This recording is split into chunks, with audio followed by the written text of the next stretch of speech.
Magandang araw po mga kababayan, balik po sa Pinilangan Lakbay. Ayan, naway safe po ang lahat. Kigising ko lang po at madaling araw dahil hindi po mapakali sa paglilinis po ng aking bakuran. At ito, wina-warm up ko muna ang bumbon ako para hindi lamig. Naway safe po ang lahat. Gagawin po natin ngayon ay magtatanim po tayo ng kabute. Ito po yung oyster mushroom, kilala po sa Pilipinas. Ito po isang variety na talagang malalaki po yung tinutubo. Magtatanim po talaga nito. Recommendation po kasi dito sa, halimbawa sa Four Seasons Country, autumn time, magtanim po kayo. Pakikita ko po sa inyo kasi marami po talaga successful stories. Hindi ko pa po na-try. At nung isang araw may nakita nga po ako na oyster mushroom sa tindahan.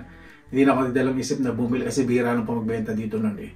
So magtatanim po ako sa backyard at sa next spring o sa next autumn, next autumn po, tutubo po yun. Tingnan po natin kung tutubo po springtime o summer kasi yung pagtataniman ko, didilig-diligan ko po para may moisture o di ba?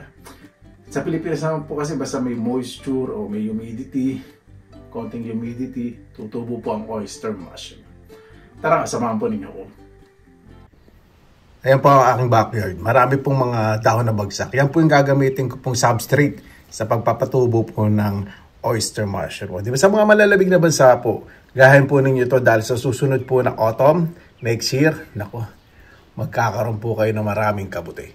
Ayan, dito po ngayon sa aking backyard. Magtatanim po tayo ngayon ng oyster mushroom. Ito po isa sa pinakamadaling patubuin. Kasi nag-research po ako. First time ko pong gagawin po ito. Pero nag-research po ako, nanood ng mga videos na kung kayo naninira sa mga malalamig na bansa, kung nasa Pilipinas man din kayo, for example, sa Baguio, Batangas, yung malalamig na lugar. O, di ba? Subukan po ninyo ito kasi nakita ko naman po yung successful result na talagang tutubo po ng marami ang kabute. Paglilinis po muna ako, mag-ayos po muna ako ng bahagya dito po sa terrace dahil yung mga, ito yung dahon na bagsak, iipunin ko po. Samahan po ninyo ako.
Ayan, dito po sa mga ilalim po ng halaman.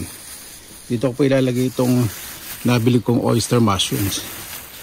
€1.66. So, mahigit ano po ito? Ko lang mahigit 100 pesos. O ko lang 100 pesos. Gagawin ko lang po dito, spread ko lang dito sa bandang gitna. Kasi may silyong po niyan. Mag-i-spread po pag tinakpan ko po ng mga dahon. Ayusin ko yan, ayusin ko paglagay po dito sa gitna.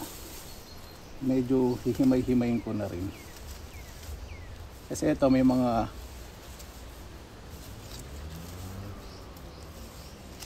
fungi na maliliit, ang ba tawag doon, parang mushroom pollen,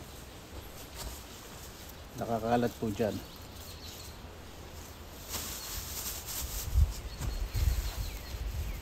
Dito naman po kasi safe naman po magtanim ng mga ganto dahil malinis. Yan na po yan.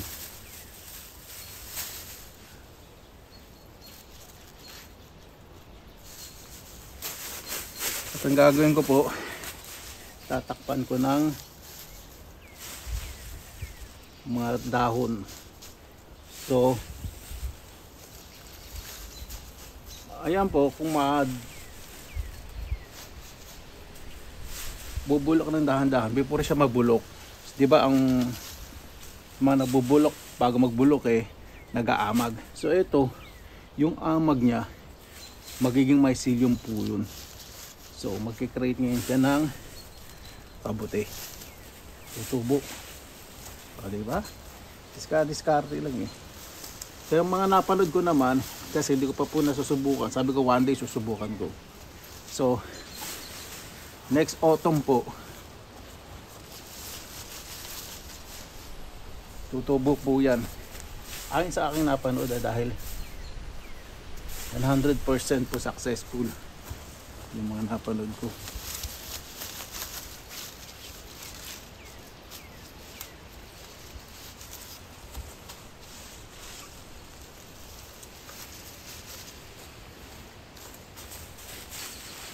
Imagine po ninyo, di ba? Diskarte. Saka itong mga spring onion, pag pamakain ako, talay ko po dyan. Ito po yung mga chives sa spring onion. Ano po yan nakaka-tolerate po yan ng winter. So sa springtime tutubo po yung mga spring onion po na yan. Napanood ko yung mga nagtanim dito sa backyard lang nila. Sabi ko po siya, ganun lang pala. Bakit hindi ko ginawa? Ayun. Subukan po natin, siguradong. Parang confident po ako na maging successful po ito. Punin ko lang po sa gitna lahat ng dahon.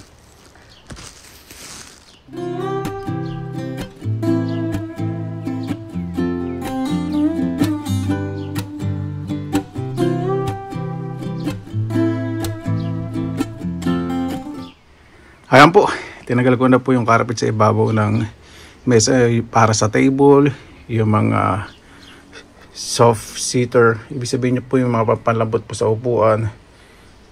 Tinanggal ko na rin po. At mas maganda po ang magiging tubo ng damo sa next spring dahil humihinga na. At yung mini island natin for berries and other perennial vegetables, natakpan ko na po ng mulch na po ako ng mga dahon. Siyempre doon po natin tanin ng mushroom. 100% po ako may tutubo po dyan. Clear na clear, o diba? At dito po sa terrace, para sa next spring, maglalagay na lang po ako ng mga lupa at malinis na, o diba? Nakaka-relax pag ganito. Ini-imagine ko na yung pagtatanim ko. Sobrang excited na po talaga po dito sa aking bagong backyard kasi sunny place at napakaganda po talaga. Nakaka-relax. Mas malaki po ang terrace. Dito na po sa front yard yan. Nagtanim na po ako dito ng mga perennial na bulaklak. So next spring, mas sosyal at yayamanin at hindi pa kakabog ang ating front yard. O, diba? At wala pang halaman. Hello! O diba, maraming paraan para makatipid po tayo. Hindi po tayo magugutom basta diskarte lang. Maraming salamat na po sa inyong oras na ilan sa pinilang alakbay. Basta lagi po tayong positive vibes, good vibes. God bless. Ingat po lagi, magandang araw. Laban lang!